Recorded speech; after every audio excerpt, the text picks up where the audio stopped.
Okay, today we're going to do one-dimensional kinematics. So one-dimensional means it can either go horizontal or vertical. It can only go either or. It cannot be both at the same time. And so the kinematic equations, there are four, are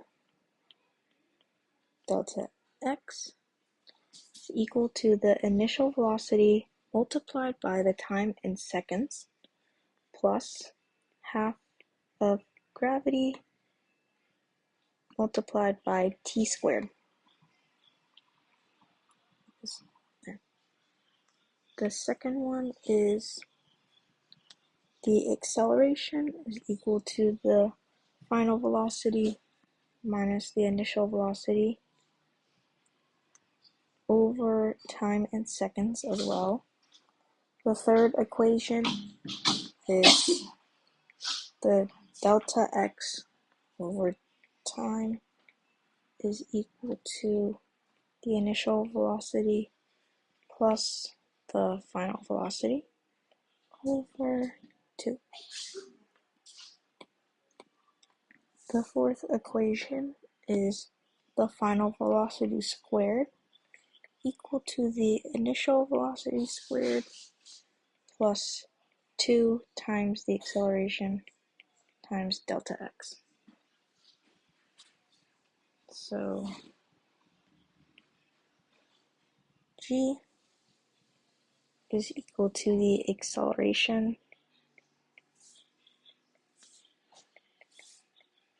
due to gravity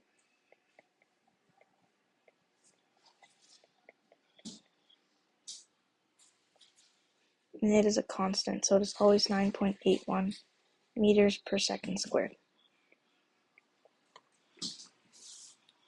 Okay, so let's do a problem. Okay, let's say you have a window and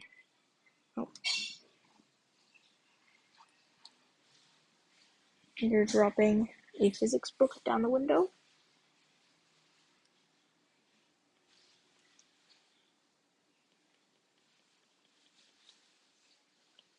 You're up here, throwing it down. And your friend is down here to catch the book.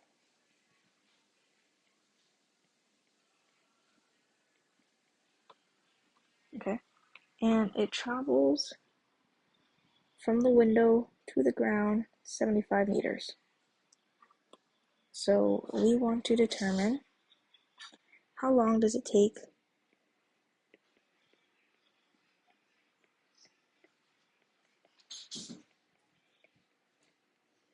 for the book to strike the ground.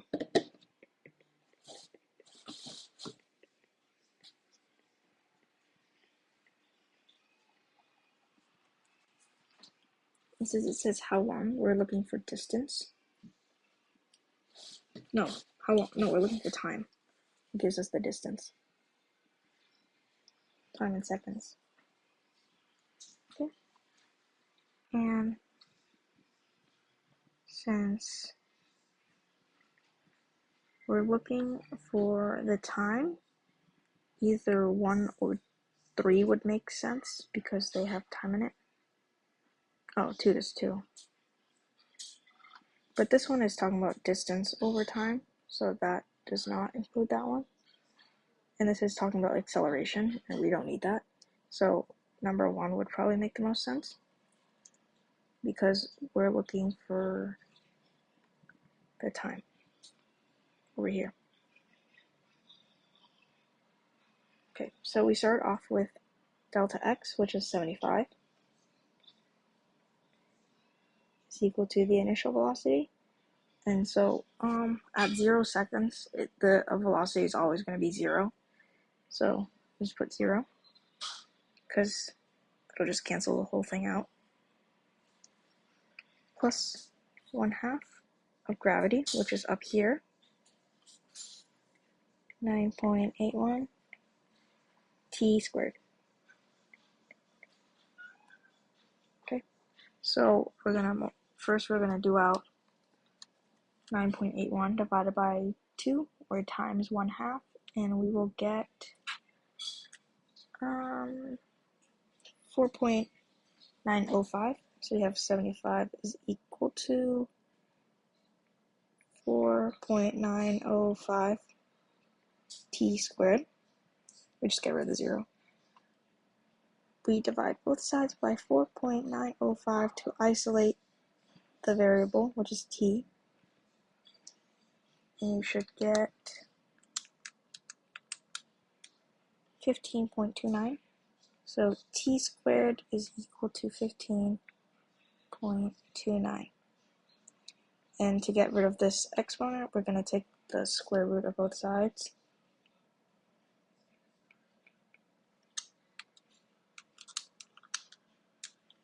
And we get approximately 3.91 seconds.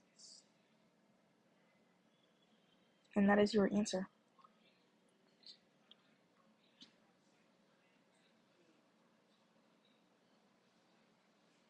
Okay, next one.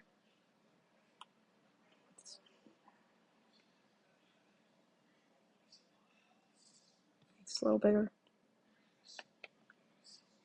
Okay, next one. Okay, you have a ball. A ball. And it is falling to the ground.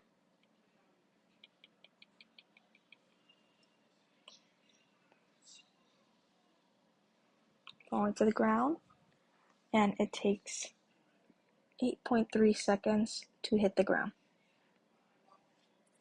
8.3 seconds. And we want to find out how far did the ball travel.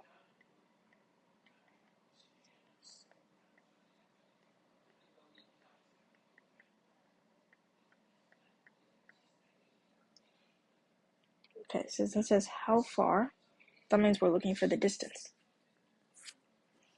Okay? Oh yeah, you can either write that too.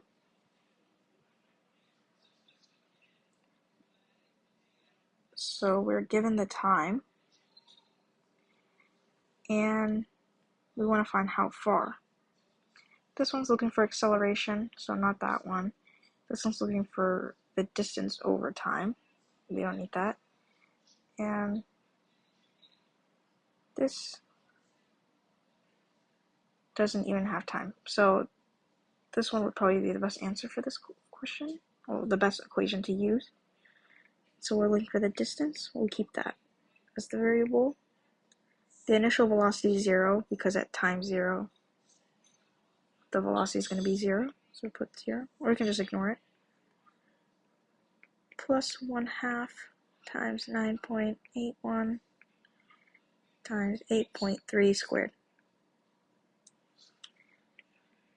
Get rid of the 0, and then we'll do 4.905, which I got by multiplying these two, times 8.3 squared.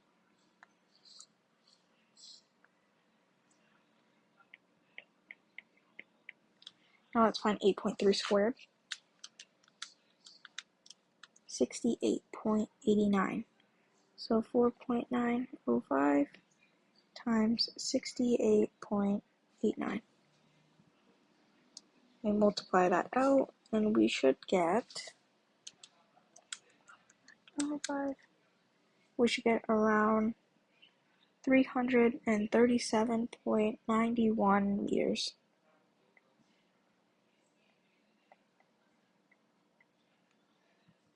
So the ball traveled 337.91 meters. Around that number. Okay, let's do another one.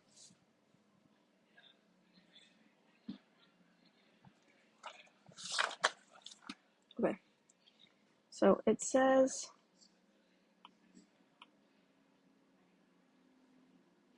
a car is in the middle of a race and is traveling at 35 meters per second. At the end of the race, the car is going at 45 meters per second. The acceleration is constant throughout the whole race at 1.2 meters per second squared. How far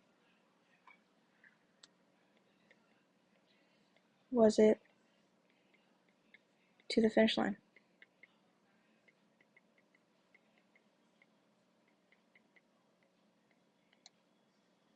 Okay, so it's looking for how far. That means we're looking for distance. They give us the initial velocity, and they give us the final velocity as well, and the acceleration.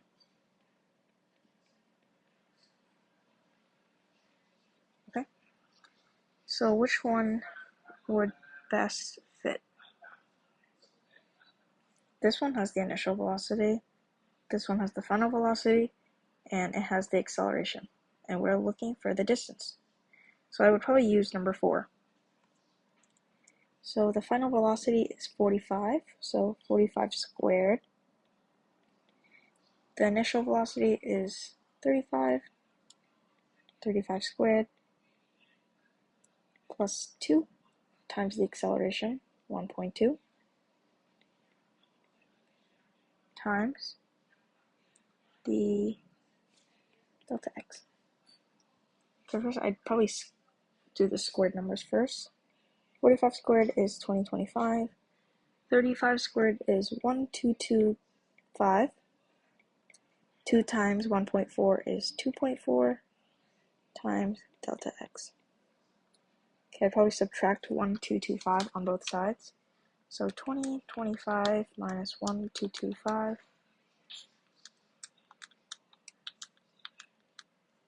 is 800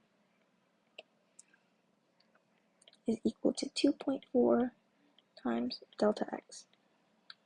And again, I'll probably divide by 2.4 to get the delta x by itself.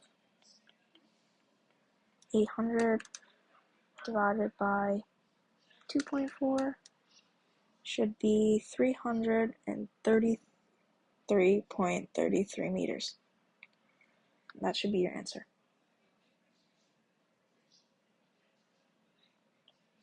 Let's do another one.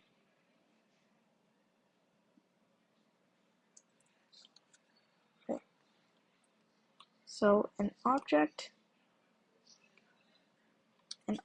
is traveling at velocity of 25 meters per second. It started at rest.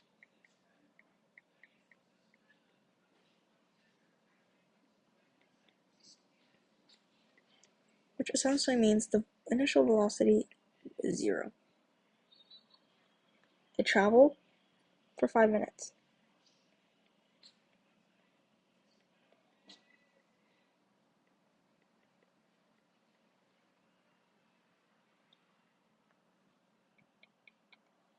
How far did the object travel?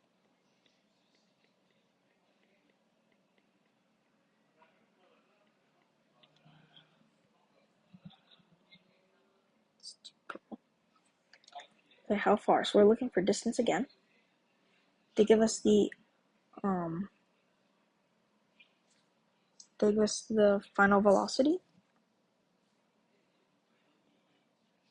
They give us the initial velocity. They give us the time.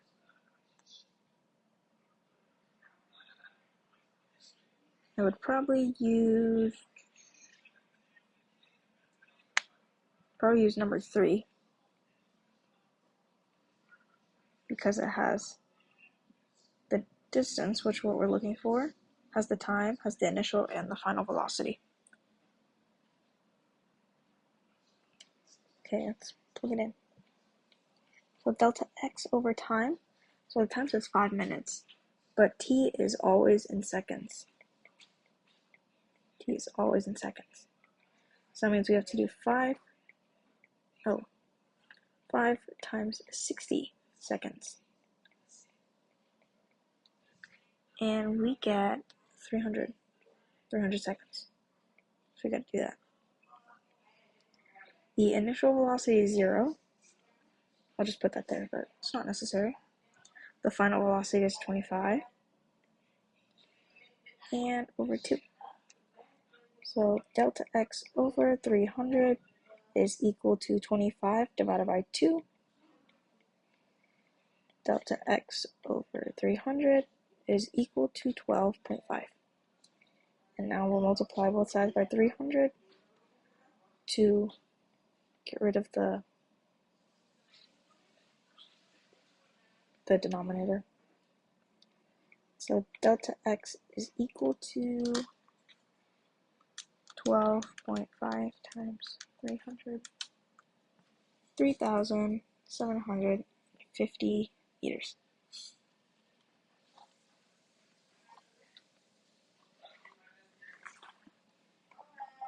Let's do another one.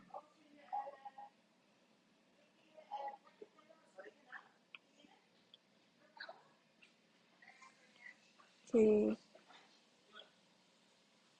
So we have car A.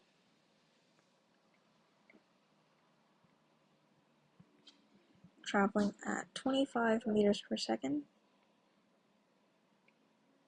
over an interval of 5 seconds. We have car B traveling at a velocity of 50 meters per second over 2 seconds. And so we want to know which one has the greater velocity. The greater acceleration. Sorry.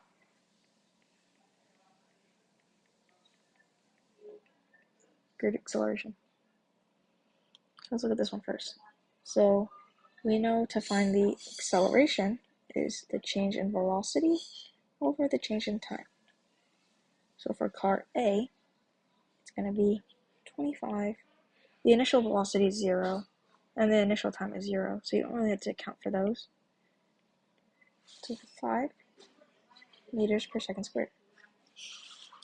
We have car B, same thing. Equal to 50 divided by 2, we get 25 meters per second squared.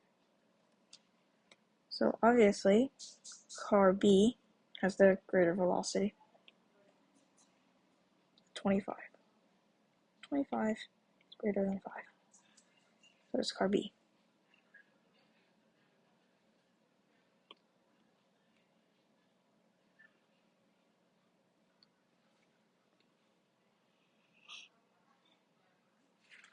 Okay. Let's see. Let's do one more.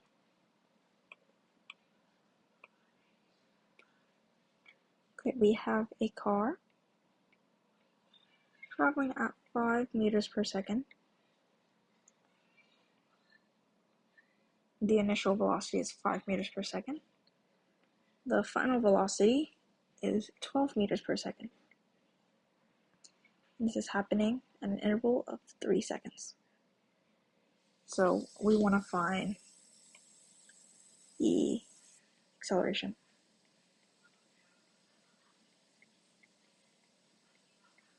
And so obviously we would use this one to find acceleration.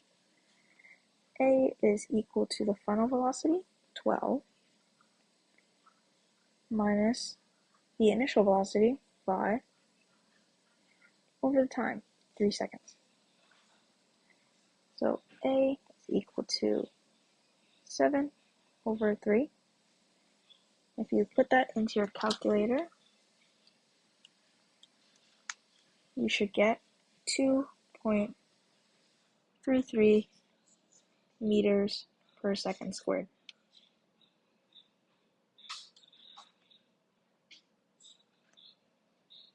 Yeah, and that's mostly it. Thanks.